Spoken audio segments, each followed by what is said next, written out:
This quote from Angela Davis sums it up.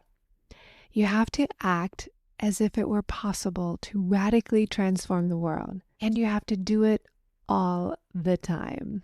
This episode is all about taking the actions that are effective and will move you forward and letting go of those actions that hold you back and stop your creativity.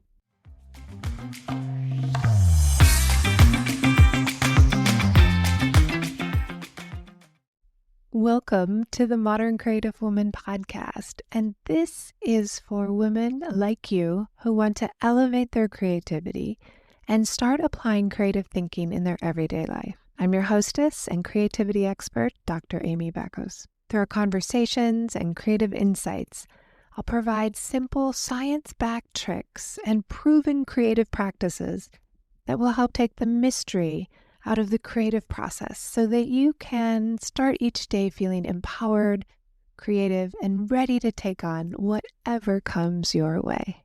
Let's get started.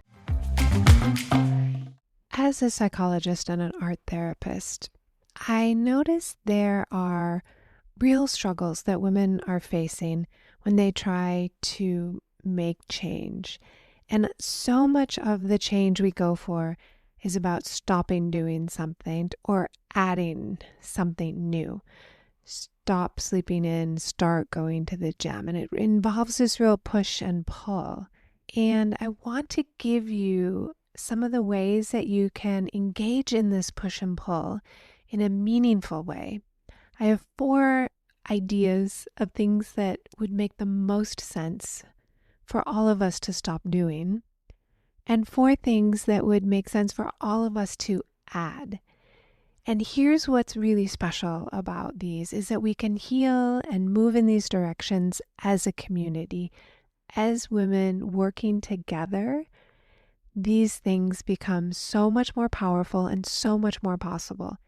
It's essential we know that we are not alone in our struggles, that many women face the same kinds of struggles day after day, and there are women who can inspire us to help us move towards more passion, certainly more focus on our purpose, and allowing ourselves to be more present in each and every moment so we can gain the most from our lives.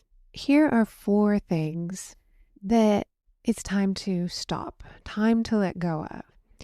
And I'm not going to say that these are like easy things per se. They are, however, possible.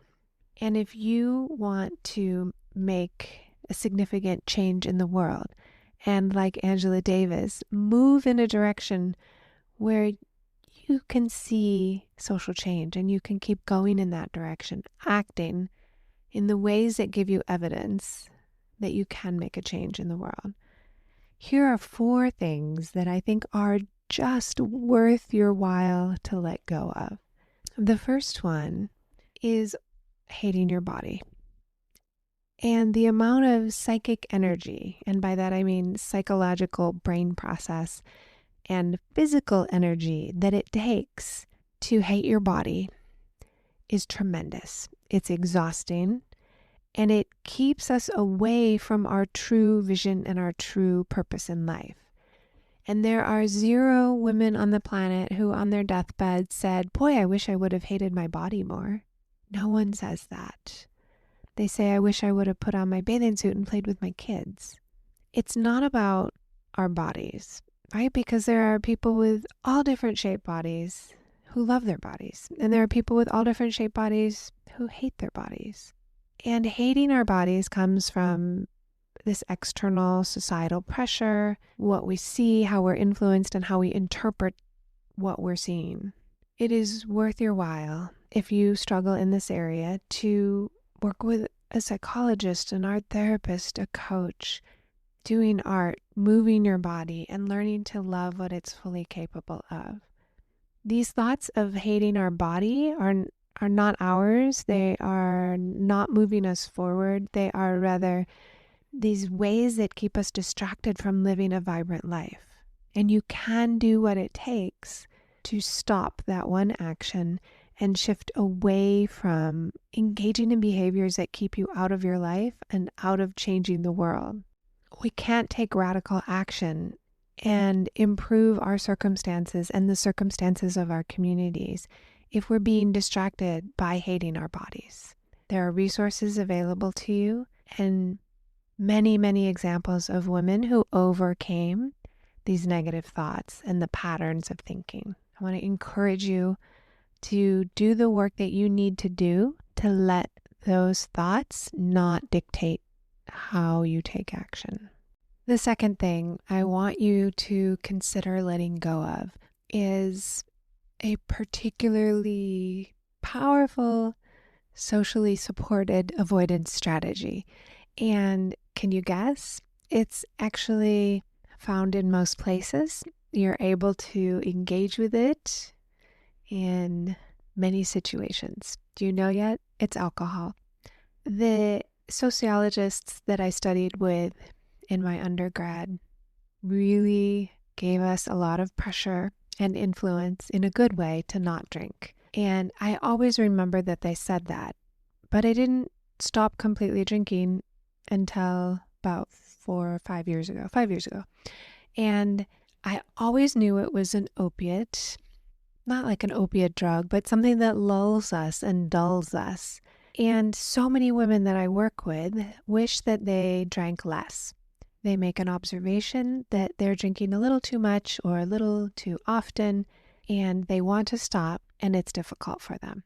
Alcohol has significant health risks that are associated with it, including cancer, heart problems, and of course, accidents. Psychologically, it has a depressant effect. It is a central nervous system depressant, which is why so many people feel so bad after drinking. And if you have a tendency towards low mood or you already experience depression, alcohol is one of your worst enemies. It's an avoidance strategy that many people turn to because of traumas that they're trying to avoid, the wish to escape feeling truly awful from trauma memories is often done through substances. And the reason why people want to get rid of these memories is natural. It's biological to want to avoid terrible memories and terrible intrusive thoughts. The challenge is the more we avoid our pain, the worse it gets, because now we not only have our pain, whatever it is, we've spent time avoiding it, and drinking makes us feel worse. It causes us to lose track of our time, lose kind of authority over our time, and lose the ability to stay in the present moment. And we'll talk more about why we need to stay in the present moment in a little bit. If you need help with substances, there are incredible resources that are available to you. There are many that are free. There's much more than the traditional AA model that everyone seems to have heard of. There are other ways that people can take a step back from their drinking. If you want to just cut back, there's a rational recovery, and rational recovery is a harm reduction model.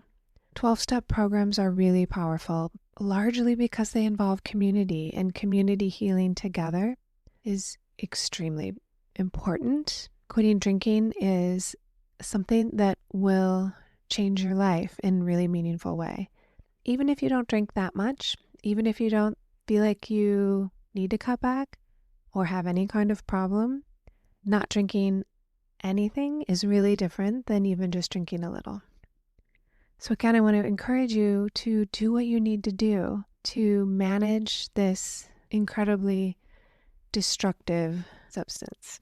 The third aspect that I want to invite you to step away from is an over-focus on other people. And here's what I mean by that. Allowing our mood to be dictated by what other people are doing. Feeling that we're only doing a good job if others are pleased by the work that we've done or if they notice the work we're doing.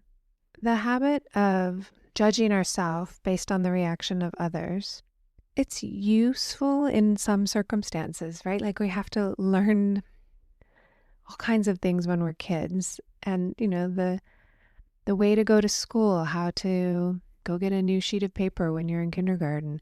Just kind of these rules of social engagement do depend on what others, shape us and mold us to become. However, the mistake happens when we begin to kind of distort that experience into judging ourselves based on what others react to us. If someone is not excited about food I make, it doesn't mean I'm a bad person. It doesn't mean I'm a terrible cook. It just means they don't like what I made. And the same is true for every other example that you can think of. We are not able to effectively gauge our behavior based on the reaction of others. There are people who are, maybe grumpy all the time. And if we're allowing our sense of self-worth to be dependent on their approval, we're in a lot of trouble. An over-focus on others is about how we value ourselves or don't value ourselves. It's not about community. It's not about being in a position where we're not looking to others. There's a lot of social psychology research from the 60s that you can tap into around this. And it's about learning to have thoughts about yourself, evaluations of yourself based on the actions that you take. And this is a huge influence on acceptance and commitment therapy as well.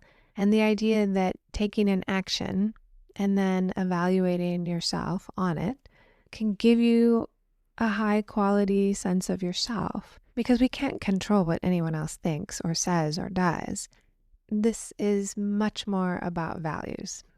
And finally, the fourth thing that we all need to quit doing is we need to quit stifling our creativity.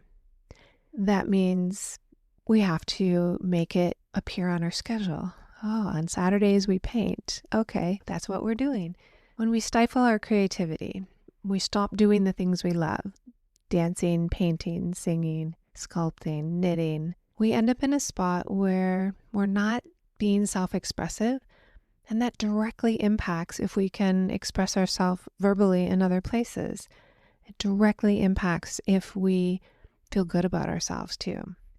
So the 4 things to stop: stop hating your body, stop consuming alcohol or too much alcohol, stop over-focusing on others and their opinion to evaluate yourself, and stop stifling your creativity. Next, I want to talk about 4 things that you can move towards that will give you a stronger sense of self, community, and purpose. The research is extremely clear that present moment awareness matters for our mental health, for our relationships, and our ability to live our purpose and take action on our goals and on our values. It's one simple strategy that can change everything about your life for the better. There are thousands of articles on this in peer-reviewed journals, and I have never come across an article that said there's something terrible about making contact with the present moment. It has only positive benefits. To make contact with the present moment is a practice because we go in and out of this contact with the now. If you've ever been in a conversation with someone and they're starting to repeat themselves and they're not responding to what you say, they're just responding to whatever's in their head, you know that they've lost contact with the present moment. The thing is, we all do it. There's none of us that are immune to it. It takes conscious effort that ultimately becomes pleasurable to make contact with the present moment. If we're responding to our partner, we can choose our values of compassion, engagement, empathy, kindness. If we're responding to what's in our head, we can say all kinds of things that are not in alignment with our values. A present moment practice is not simply sitting quietly meditating. I think a lot of people struggle with that idea that a meditative practice involves extra time. It involves the discomfort of sitting lotus position on the floor. And those are certainly powerful ways to get into a meditative state. They are by all means not the only way. Going for a walk with a conscious intention is an incredible way to cultivate mindfulness. It means walking without focusing on your thoughts or trying to work something out in your head. It means paying attention to what's around you, noticing the trees or the ground or the sound of the wind. It allows you to be in the present moment. And if you've ever done a walk fully in the present moment, you come back completely refreshed. You can choose a certain spot that you would like to be mindful. For example, your front door. Before you walk in to your door of your home, you can pause and just make contact with the present moment.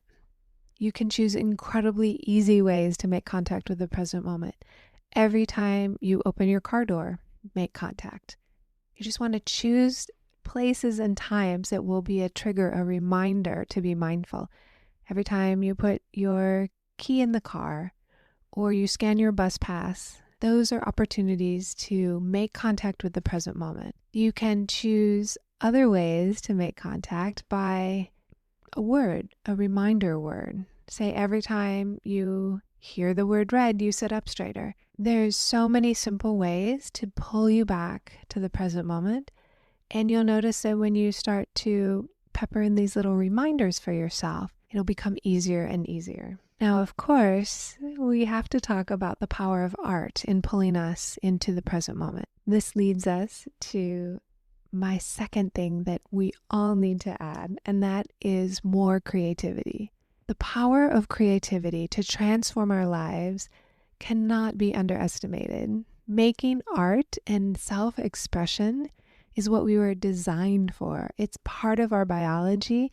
It's this essential way of self-expression that really runs into all the other areas of our life. If we're comfortable expressing ourselves at home, in our journal, doing mandala drawings, we'll start to be more and more comfortable expressing ourselves in other places as well. And if we get out of practice of tapping into our creativity, if we're out of practice of creative expression, we really start to feel it. I hear women say, I feel like I've gotten away from myself. Have you ever said that to yourself? I lost track of myself. I lost track of who I was. That's losing contact with our creativity. Creativity is an essential part of being a human being.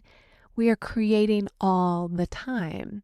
You created the room you're in. If you made your lunch, you created that meal. If you sat down and doom scrolled on your phone while you ate, you created that situation of not being mindful about what you were doing, which was supposed to be eating, and becoming focused on things that are distractions. And whatever mood you finished your meal in, you created that mood too. And the thing is, we can create intentionally our rooms, our mood, our environment, the people we hang out with. And to get better at creating the life we want, it really is essential to get back to basics and create. Drawing, painting, sculpture, dance, music. All of these aspects of creation are essential to knowing ourselves better, to understanding ourselves and community. It's a powerful way to connect with ourselves, with others, and the art never has to see the light of day. You don't have to show it to anybody. It's the practice of self-expression that allows us to overcome our struggles and move through challenging times.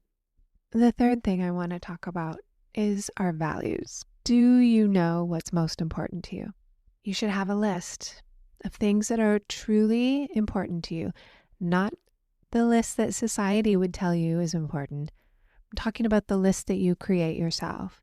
And there is no right or wrong here. You might say, well, I should value my work the most, or I should value my family the most. And that's not true. There's no right or wrong. My number one values has been health. It's always health, and I can't picture that anything would change that, because if I have my health, then I can focus on everything else. I can be the parent I want to be, the partner I want to be, the worker I want to be, the woman I want to be. Without my health, those things become severely compromised. And that's how I ended up choosing health as my number one. There are times in our life when the values shift. If you're parenting a young child, a lot of things have to go to make space and time to taking care of a baby. If you are worried about a loved one, there's a lot of things that seem easy to set aside to focus on supporting them. When we know our values and what's truly important to us, not the shoulds, but the things that are truly important to us, it makes life so much easier because we can prioritize. Does this move me closer to my family, my health, and my work? If not, I might not do it. Part of knowing your values also means you have to know how to resolve when you have a conflict in your values. You may have a wish to do a volunteer project at your child's school, and you also may have a wish to protect your free time. And resolving this and deciding, well, this time I will volunteer and this time I won't. It allows you so much more freedom. And having I think of it as like a mental responsibility to have this list and then to have the ability to move closer towards one value or back off from a value when there is conflict. And the fourth thing that we all need right now is gratitude. There are so many peer-reviewed journal articles about gratitude, and it seems to be one of those magical emotions that we can cultivate. It's natural mood lifter. It is a powerful way to engage with ourselves, to see the big picture, to have a balanced perspective on life. And other people enjoy being around us when we're grateful. I always tell parents when they're kind of sorting through, should they give their children chores? Should they give them an allowance based on chores?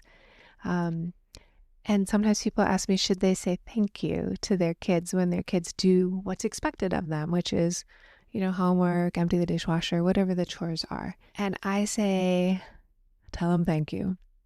Tell them thank you early. Tell them thank you often. Early and often on gratitude.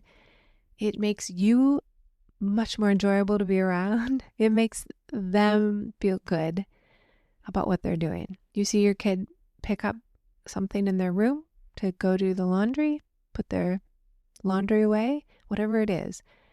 See if you can catch them initiating it and say, thank you so much for picking up your socks. Thank you so much for hanging your towel nicely in the shower. Thank you so much for taking responsibility on the trash each week. Remember, we all love a thank you. We might go to work outside the home for pay, and that might be considered, the exchange, our time for the money. However, it's really nice when someone says thank you at work, isn't it? It's our job, of course. You may have grown up in a household where it was not expressed in this really obvious way of just saying thank you. And it might feel foreign, or you might feel like you're placating someone. Why are you saying thank you if it's their job? Trust me on this one. The research shows that expressing gratitude is not just for the other person, it's for us as well. And giving our attention to what we like helps us even find more of it. It allows us to see what's working well.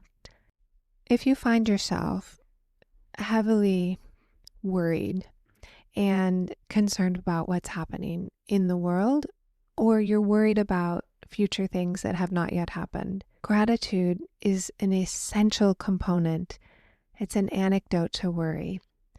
Gratitude forces our mind to see a bigger picture, because for everything that we are catastrophizing in our mind, it's only a small piece of the picture. There are many things that are working well for you, and gratitude allows you to just feel more balanced internally, especially when things feel difficult, either on the outside or in terms of feeling a lot of worries.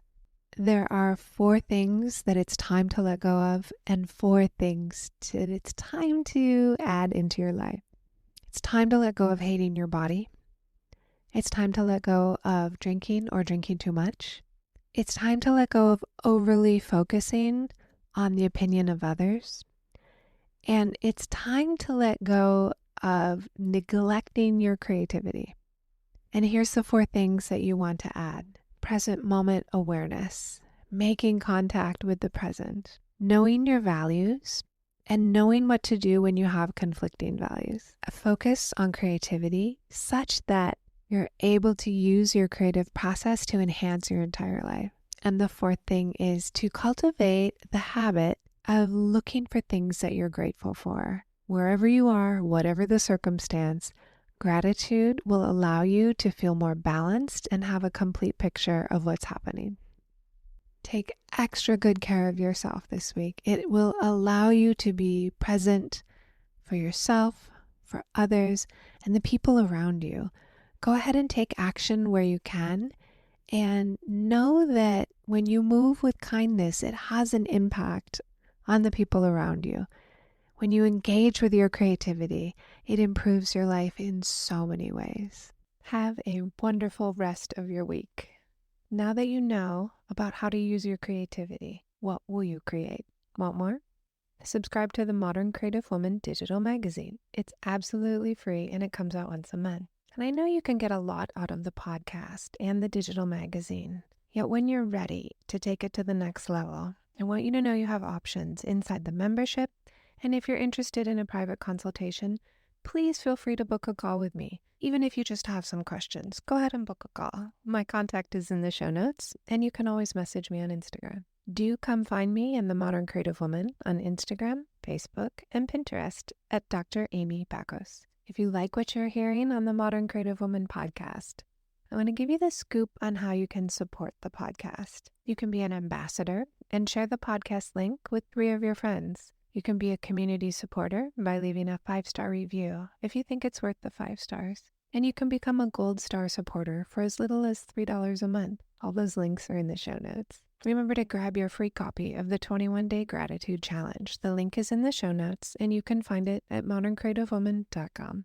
Have a wonderful week, and I cannot wait to talk with you in the next episode.